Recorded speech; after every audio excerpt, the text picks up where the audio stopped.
अस्सलाम वालेकुम। Channel M5 से नसरीन हुसैन परवेज़ आपसे मुखातिब है। एक तो तमाम मुसलमानों को और उन तमाम अहले किताब को जो इस बात पे यकीन रखते हैं कि कोई आएगा।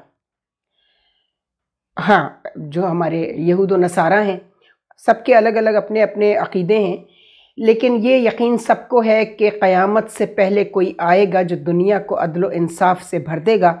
और हम मुसलमानों का अक़ीदा ये है कि इमाम मेहदी अलैहिस्सलाम तशरीफ़ लाएंगे, उनका ज़हूर होगा।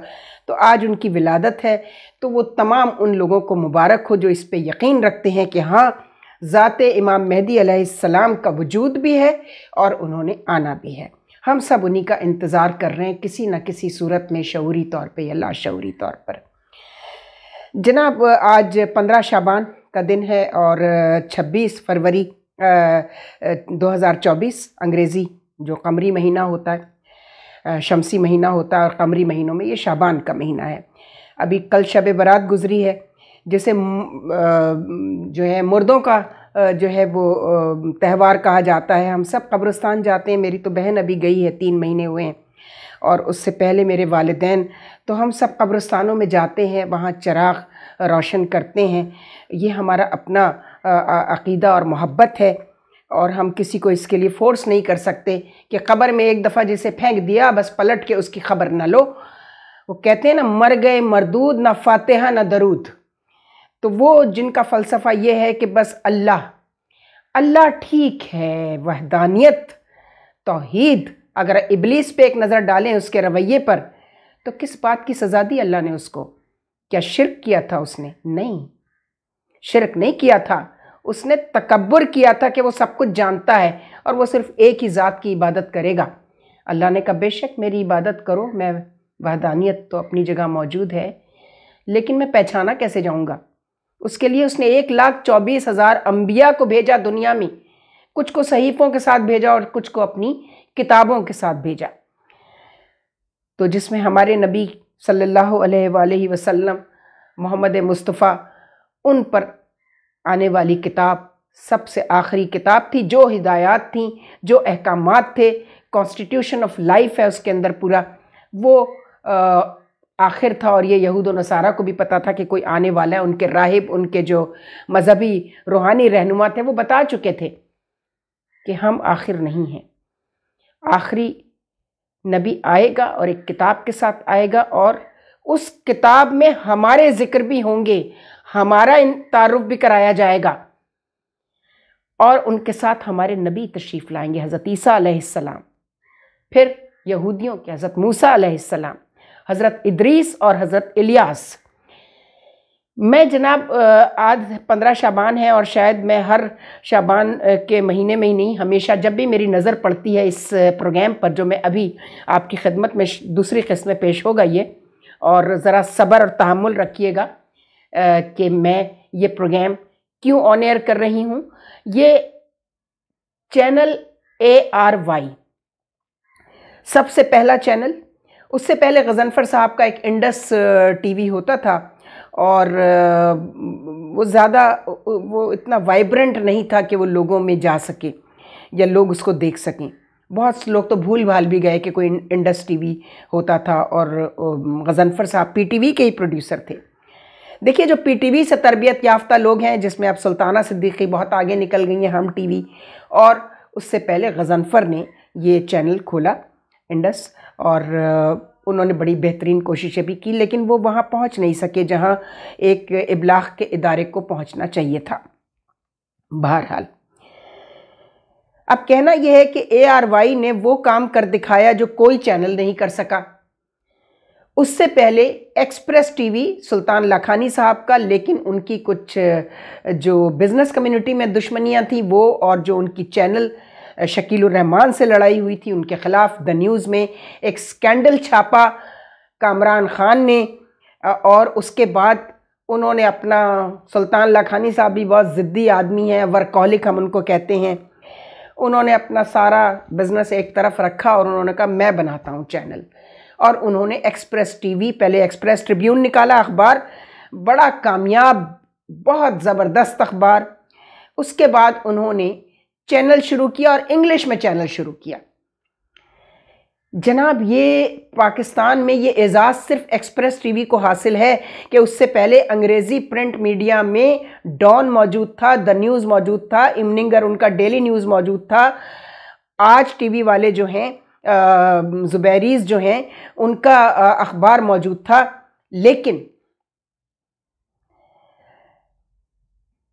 ये एजाज़ सिर्फ सुल्तान लाखानी साहब को हासिल हुआ कि उन्होंने एक अंग्रेज़ी चैनल, 4 घंटे की उनकी ट्रांसमिशन 8 घंटे की होती थी, मतलब वो रिपीट होती थी। और कतरीना हुसैन बड़ी कामयाब और बड़ी अच्छी एंकर और डायरेक्टर हुई उनके उस न्यूज़ चैनल की जो उन्होंने स्टार्ट किया, लेकिन वो हो नहीं सका उस वक्त जब उसको आना चाहिए था। और जनरल राशिद कुरैशी DGISPR थे उस वक्त, हम उनको लेकर गए। चूँकि मेरे घर के बहुत करीब है एक्सप्रेस टेलीविज़न, जो बाद में बना, ट्रिब्यून अखबार वहीं से निकलता था, और चैनल निकालने की तैयारियां हो रही थी। और मुशर्रफ साहब जो हैं वो लाइसेंस देने वाले थे प्राइवेट सेक्टर को कि हम प्राइवेट सेक्टर में टीवी देंगे ताकि एक मुकाबला हो और सेहतमंद मुकाबला हो और क्वालिटी भी प्रोड्यूस हो। लगी बंधी PTV की सरकारी नशरियात से लोग ज़रा थोड़ा रिलक्टेंट थे और वो बाहर के चैनल देखते थे, BBC देखते थे, CNN देखते थे, ABC देखते थे, अल जज़ीरा जिसको फैसिलिटी अवेलेबल थी वो केबल पर लेकर और वो देखता था। तो उस तासुर को ख़त्म करने के लिए प्राइवेट सेक्टर में मीडिया लाने के लिए लाइसेंसेस इशू होना शुरू हुए। सबसे बड़ा जो प्रिंट इस्टेब्लिशमेंट कहलाता था वो जंग अखबार था, ज़ाहिर है जियो, उन्होंने फिर टेलीविज़न अपना अप्लाई किया, लेकिन वो आ नहीं सका टाइम पर। और उससे पहले कि सुल्तान लखानी साहब इसको लाते, उनको जेल में डलवा दिया गया। उनकी राइवलरीज जिस बिज़नेस कम्युनिटी थी, हाशवानी साहब और मीर शकील उर रहमान ने मिलकर ये काम किया। वो 8 महीने के लिए, 10 महीने के लिए, और जो चले गए जेल में। और जो पैरेलल एक कोशिशें कर रहा था ARY भी एक बिज़नेस इस्टेब्लिशमेंट थी और बिज़नेस कम्युनिटी थी, बहुत नोन। ARY गोल्ड के नाम से काम करते थे। उन्होंने अपना चैनल लॉन्च कर दिया। तो एक्सप्रेस से पहले, यानी मेन स्ट्रीम मीडिया में ये एजाज़ सिर्फ ARY को हासिल है। और कामयाबी कैसे नसीब हुई? मैंने जितनी आजिज़ी, इनकिसारी ARY की मैनेजमेंट में देखी है, किसी चैनल की मैनेजमेंट में नहीं है। सब फिरौन बने हुए हैं। यहाँ तक कि जियो के जो मालिक अब हैं, उनके वालिद जो जंग अखबार से पहचाने जाते थे, मीर खलील उर रहमान, बहुत आजिज़ इंसान। उनमें इतनी आजिज़ी थी कि गेट कीपर से वो शुरू होते थे जब दफ्तर में दाखिल होते थे, और लिफ्ट मैन और रिसेप्शनिस्ट हर एक के साथ सलाम दुआ के बाद उनका हाल चाल पूछना। और हर एक, यानी जो उनके पास चला जाए, मीर खलील उर रहमान के पास, मालूम नहीं होता था कि ये इतना बड़ा प्रिंट मीडिया का टाइकून है ये शख्स। इतनी आजिज़ी थी उनमें, जो बदकिस्मती से मीर शकील उर रहमान साहब में नहीं है। उसकी वजूहात वही बेहतर जानते होंगे। लेकिन ARY का जो सबसे बड़ा काम है वो उनकी रूहानी और मजहबी इबलाग से जुड़ी हुई वो खिदमात हैं जिनको ये कौम शायद अभी ना पहचाने, लेकिन जब वो मवाजना करेंगे तमाम चैनल्स का तो वो देखेंगे। और दूसरा चैनल आया उनके बाद, जो अभी आया, कोई 7-8 साल, 6-7 साल हुए हैं, चैनल 92। इस वक्त अगर मजहबी खिदमात के हवाले से कोई चैनल्स काम कर रहे हैं और रूहानी इल्मी तहकीक के हवाले से, तो वो यही 2 चैनल्स हैं, ARY पहले और उसके बाद 92। फ़र्क पड़ता है जी मैनेजमेंट से। लोग कौन हैं? जो मियाँ हनीफ हैं, 2 भाई हैं, मियाँ रशीद जो यहाँ टेलीविज़न के मामलात को देखते हैं, लेकिन मियाँ हनीफ जो हिलाल अहमर के भी चेयरमैन रह चुके हैं और इंतहाई नफीस इंसान और इंतहाई अल्लाह वाले, आजिज़ी और इनकिसारी उनकी शख्सियत में बेतहाशा है। और वही आजिज़ी और इनकिसारी मुझे रऊफ़ भाई जो ARY चैनल के मालिकान में से हैं, डायरेक्टर्स में से हैं, उनमें नज़र आई। जब नया उनकी कंस्ट्रक्शन हो रही थी तो हमने उनसे जाके कहा, देखिए बीबी फ़ातिमा ज़हरा सलामुल्लाह अलैहा की विलादत पर हम एक प्रोग्राम करना चाहते हैं, उनकी सीरत पर। तो वहाँ से वो प्रोग्राम शुरू हुआ और 10-12 साल वहाँ से चला। आखिरी प्रोग्राम डॉक्टर असरार के साथ मैंने किया, वो मैंने ख़ुद कंडक्ट किया, चूँकि डॉक्टर असरार जो है वो राज़ी नहीं थे इस बात पर कि कोई और उसको कंडक्ट करे। तो बीबी फातिमा ज़हरा के हवाले से जब मैंने प्रोग्राम शुरू कराया तो उसका दूसरा फॉलोवर जो था वो सरकारी टीवी था, पीटीवी ने भी बीबी फातिमा की सीरत पर काम शुरू किया और उसके बाद बाकी चैनल्स भी शुरू हो गए। लेकिन ये एजाज़ भी ARY को हासिल है कि पहला प्रोग्राम उनके चैनल से नश्र हुआ। और तमाम स्कॉलर्स, हम कोशिश करते थे कि इसमें स्कॉलर्स जो हैं, मुहक्किकीन और इल्मी सतह जिनकी ज़रा बुलंद हो, और वो चूँकि लोग मौलाना और मौलवी से इस हद तक रिलक्टेंसी इतनी आ गई है कि वो जब लफ्ज़ मौलाना देखते हैं और लफ्ज़ मौलवी देखते हैं तो खामखा में उनके जहनों में बहुत सारे ऐसे तासुरात उभरते हैं जिनका ज़िक्र मैं मुनासिब नहीं समझती यहाँ पर। तो जनाब ARY ने वो काम कर डाला। प्रोफेसर नासिर हाशमी और उनके प्रोड्यूसर की मैं बार बार तस्सीह मैं उसको कराऊंगी कि वो प्रोफेसर हैं, मौलाना नहीं हैं। प्रोफेसर हैं, नाम के साथ प्रोफेसर भी नहीं लिखते, मौलाना भी नहीं लिखते, जो वो भी इतने आजिज़ी और इनकिसारी वाले आदमी हैं, हाँ, नासिर हाशमी साहब, कि वो ना अपने नाम के साथ मौलाना लगाते हैं ना प्रोफेसर लगाते हैं, लेकिन काम उनका प्रोफेसर्स वाला है।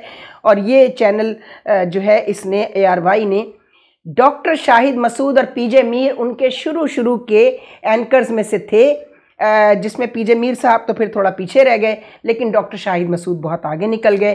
फिर वो ARY को छोड़ के जियो में चले गए और फिर जियो से वो मुख्तलिफ चैनल्स से होते हुए आजकल GNN पे काम कर रहे हैं।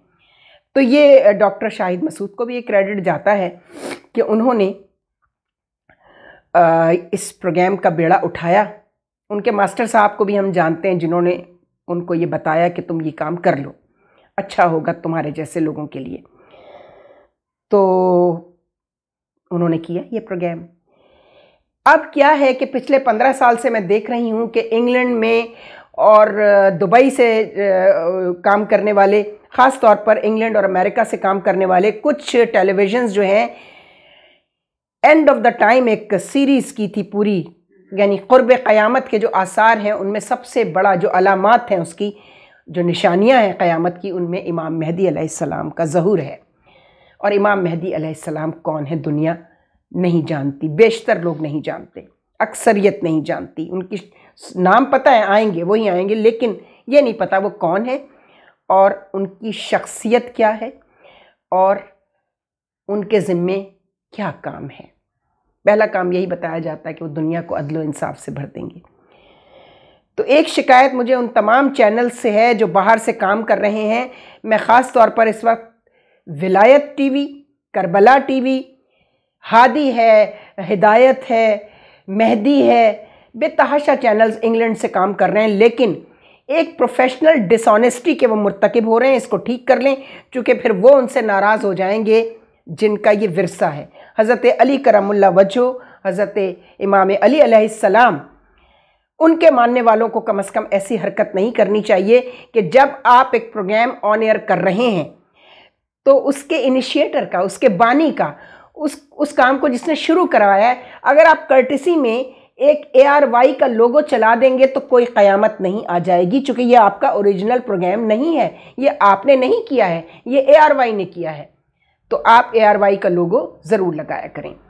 तो जनाब, अब हमारा जो दूसरा प्रोग्राम होगा वो फ़लसफ़ा ग़ैबत पर इतना खूबसूरत, इतना मुदल्लिल, इतना बेहतरीन प्रोग्राम, बचपन से जवानी और अब बुढ़ापे में जब कब्र में हमारे पाँव हैं, मैंने नहीं न देखा न सुना कि किसी आलिम दीन ने, किसी मुहक्किक ने, किसी स्कॉलर ने, किसी मौलवी ने फ़लसफ़ा ग़ैबत को इस तरह समझाया हो जैसे प्राइमरी स्कूल के बच्चे को पढ़ाया जाता है और उसके ज़हनी सतह और उसके इल्मी सतह के लेवल के हिसाब से उससे बात की जाती है।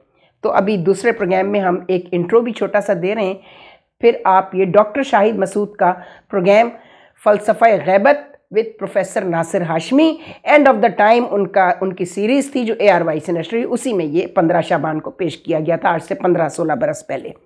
तो आप इसको देखिएगा। खुदा हाफ़िज़। अफ़सानाए हस्ती हम अपने आका को सुनाए जाते हैं, उम्मीद लगा